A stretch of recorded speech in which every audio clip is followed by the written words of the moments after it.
Yo, what's good, YouTube? Welcome back to another chill Marvel Snap video. I am Sir Knight from the Snap Squad, and I am here to let you know that I hit Infinite this season.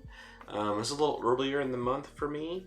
I have my stats here on the right side of the screen. You can see that it took me 230 games to hit Infinite. So that's about 200 fewer games than it took me last month. So this month was quite a bit easier. I don't know if my MMR is changing, but last month was quite the grind. It was very challenging. This month was much easier for me.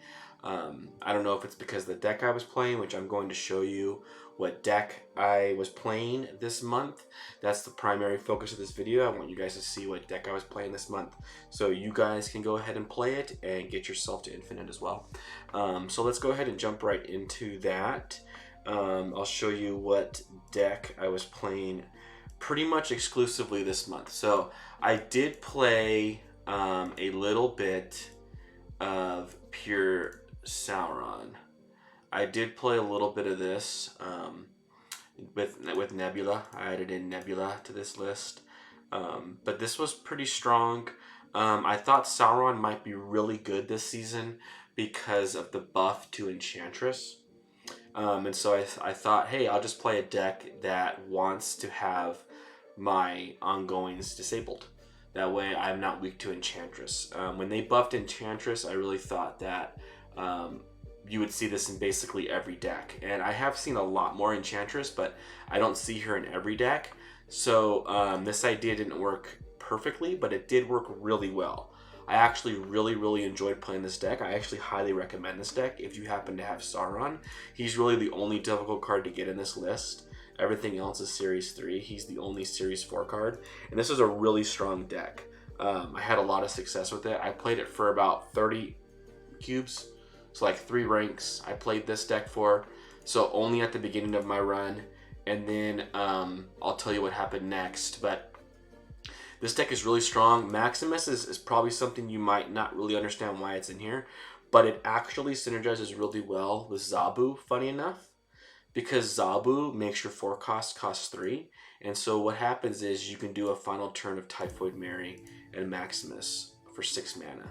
So it actually works really well. That's the primary reason why Maximus is in here. You run him for a final turn 6 play alongside another 3 cost 4 drop. So that could be either Enchantress or Typhoid Mary. So that's why Maximus is pretty strong in this deck. Lizard is still really strong in this deck because, for one, you shut it off with Sauron, and you can also shut it off with Enchantress.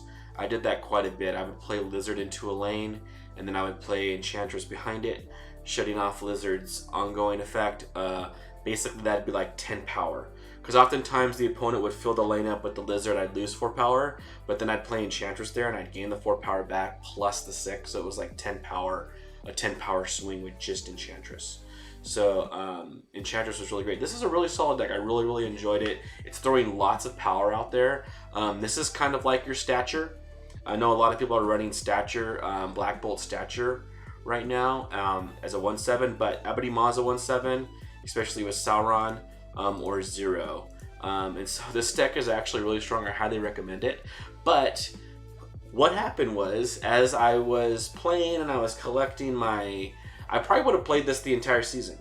Honestly, I probably would have played this deck like the entire season and been pretty comfortable with it. But what happened was, I was going through my collection and I was opening up boxes, and you can see right down here, I pulled Darkhawk. So Darkhawk is a card that I have wanted for so long. Like, Darkhawk is probably the one card that I've coveted more than any other card in the game. I couldn't wait to pull Darkhawk. And I knew Darkhawk was going to be dropping to Series 3 this month, probably like in a week or two. And so it's a little bummer that I pulled him, but I got to play with him a little bit early before he dropped. And boy, was he everything I hoped he would be and more. So what deck did I use Darkhawk in? So I basically just immediately started playing Good Cards Dino Hawk. I immediately started playing Good Cards Dino Hawk, and this deck is incredibly strong. Just to prove it, I have my profile here on untapped.gg, and you can see this is my Good Cards Dino deck. and I had a 66.3% win rate. 61 and 29 is the record I had, and this is just that's 92 games, but that's only my computer. This doesn't track any of the games that I played on mobile, because after I pulled Darkhawk, I played this deck right here exclusively to Infinite. I only changed around the Iron Lad card, and you do not need Iron Lad in this deck whatsoever. You do not need this card. I only threw him in here because he's a 4-drop, works really well with Zabu, and can copy some really strong effects in this deck. So I thought he'd be really strong, but to be honest, he's not necessary at all. I even contemplating removing him again and putting back in the cards I was running before Iron Lad released. But I've been saving for Iron Lad. So I really wanted Iron Lad when I first saw him announced. I really wanted Iron Lad, and so I was going to buy him no matter what because I thought he'd be really good with ongoing effects like Double Dino and Darkhawk, and sure enough, he is really good, and he did have some really great games. If you want to watch my stream, I did stream some games with Iron Lad. If you look back on our live streams or in the last videos, you can watch some gameplay of Iron Lad. I'll make another video of Iron Lad gameplay. I'll probably make a deck profile of this good cards Dino Hawk because it is so strong that I just don't know why more people aren't playing this. I think it's stronger than this stature deck everyone's playing here. The Stature Black Bolt deck. I pulled Stature in a box, believe it or not, when she was Series 5. She's the only Series 5 card I've ever pulled from a reserve. So I've actually had Stature for a long time. She was never popular until recently. Now that everyone's running this Black Bolt Stature build. So I did play this, and this is a pretty good deck, but I think it pales in comparison to good card Dino Hawk. And so let me explain some of the reasons why this deck is so good. And I think the two main reasons why I prefer this deck over probably any of these other decks that are out there right now, like the Stature deck. There's even this Doom Wave. A lot of people are running this Doom Wave right now with Iron Lad.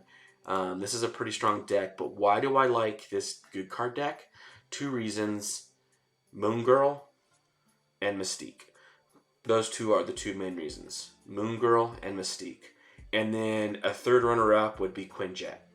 So basically, when you Moon Girl and you have Zabu on board, all your 4-drops become 3 power. And if you have Quinjet, they become 2 power. And so that also bypasses Wave. Right? So Wave is like one of the biggest issues for Dino to deal with, in a sense, because you can only play 1 card and they're playing 2 or 3 cards. But with Moon Girl, Zabu, and Quinjet, you turn your 4-cost cards into 3-cost cards, and so they are worth 1 less, so they cost 1 less. Quinjet makes them cost 1 less, or Zabu makes 4-cost cards cost 1 less. So you actually can play 3 cards, 3 drops on the final turn. And so if you're playing like Darkhawk into Mystique, you're going to probably win the game because the odds are the opponent's not going to be able to handle that kind of power. So I can't tell you how many times I played double Darkhawk because I copied it with Moon Girl. Right? Darkhawk costs 3 and then I copied it with Moon Girl. I mean, so good. 2 Darkhawks. I would go Devil Dinosaur, 2 Darkhawks. I would go Devil Dinosaur, 3 Darkhawks. Darkhawks. I would go Darkhawk, Mystique. You know, because I'd be dropping these things to 2 power in my hand, doubling them. It's just so strong, man. Like dropping these Darkhawks and Devil Dinos. Like, your opponent may have Mystique, but you're throwing so much power into all 3 lanes, it's ridiculous. I felt like this deck was just so strong. I felt like there was no possible way that I wasn't going to be able to climb to Infinite pretty quickly with this deck. The power level is so incredibly strong. It's a really great deck. You can even do a turn 3 Coulson to boost your Devil Dinosaurs, your Sentinels. So you can still play power on the final turn and not lose any power with Devil Dino. Like, really strong. You can go like Mystique Coulson is really strong. So if you play Devil Dinosaur on turn 5, then turn 6 you can go Mystique Coulson. You lose the 2 cards from your hand, but then you gain them back with Coulson. So you don't lose any power from Devil. Mystique becomes 14 power. And then Coulson is another 4, it's like 18 power spread out wherever you want it on turn 6. Really strong stuff. Darkhawk, like I said, is everything I wished for and more. Darkhawk is easily probably my favorite card. This is probably my favorite deck I'm playing right now. Now, you don't have Iron Lad, right? If you don't have Iron Lad, what are you playing? If you don't have Iron Lad, you are just going to cut Iron Lad. You're going to cut him for either Cosmo. You're going to cut him for Cosmo, or you're going to cut him for you're going to cut Iron Lad for White Queen. White Queen is excellent. I almost thought about just cutting Iron Lad and putting White Queen back in my deck because that's what I was running before Iron Lad even launched, and she is incredible as well. Like I said, just Zabu dropping her to 3 power. I mean, these cards become so good at 3 power. And being able to scout your opponent's hand and stealing their win condition is like really good. So it's not fundamentally, you know, obviously better Iron Lad. White Queen is just as comparable, and I would highly encourage running her over Iron Lad, and you're going to find just as much success probably as if you were running Iron Lad. Iron Lad's going to have a few situations where you might just win more, right? Where he makes it better to win more. But the reason why Iron Lad is not just objectively better than White Queen is because Iron Lad is very, very RNG dependent. Like you just don't know what you're going to get. Like you can't count on him, right? He might be great, and then you just win because of him. And those are really great games when like you just play Iron Lad, you just win because he hit Darkhawk or he hit Devilsaur, you know, or he hit Moon Girl when you needed him, you know, or Rock Slides, throwing like additional rocks in the opponent's deck. That's something that other Rock Slide decks aren't doing. Iron Lad can just swing games like that, but his variance is like all over the map. So he's not just objectively better than White Queen in my opinion, because you just don't know what you're going to get from him. You can't count on him. Like you're like, well, I'm kind of behind. I hope I win, so I'll drop Iron Lad and see if I win. But White Queen will win you a lot of games because you steal your opponent's win condition. So I think White Queen's excellent, and you'll do just as well with White Queen. Now, why do I prefer Darkhawk, and why is Darkhawk probably my favorite card in the game? Primarily because you get to run Rock Slide and Korg. When I didn't have Darkhawk, I thought it was so unfair, man, that my opponent, I felt like I was playing behind every game because you see so many Darkhawk decks, it's ridiculous. Like it makes you not want to run Thanos. I beat every Thanos deck. If I ever queued into a Thanos deck, I'd snap because I knew I was probably going to win that game no matter what, because Darkhawk is just going to carry that. It's just going to carry. And then you copy it with Mystique, or you double Darkhawk with Moon Girl, and you're just throwing like multiple Darkhawks out there. The Thanos player just has no hope. They have no chance of beating that, no matter what they throw out there. And on top of that, you're throwing rocks in your opponent's deck. I always thought that was so unfair, man. Like clogging up your opponent's deck with rocks. Like that you have that ability and like no other deck does, just because you're running Darkhawk and they aren't. That's one of the main reasons why I love Darkhawk so much. Because if it wasn't for Korg and Rock Slide, Darkhawk would just be like a 4/6. Like not very strong at all. But not only are you making Darkhawk stronger with Rock Slide and Korg, but the most important part is you're clogging up their draws. They're drawing rocks, right? Like you just make your opponent's deck so much more inconsistent than yours, and they're gonna be drawing rocks turn 6.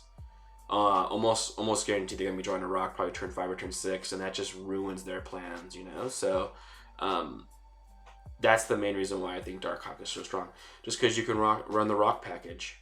And you just feel like you have an edge over everybody because of that right from the start. There was a time when I was trying to run this with just Dino because I didn't have Darkhawk, just because I wanted to win rocks.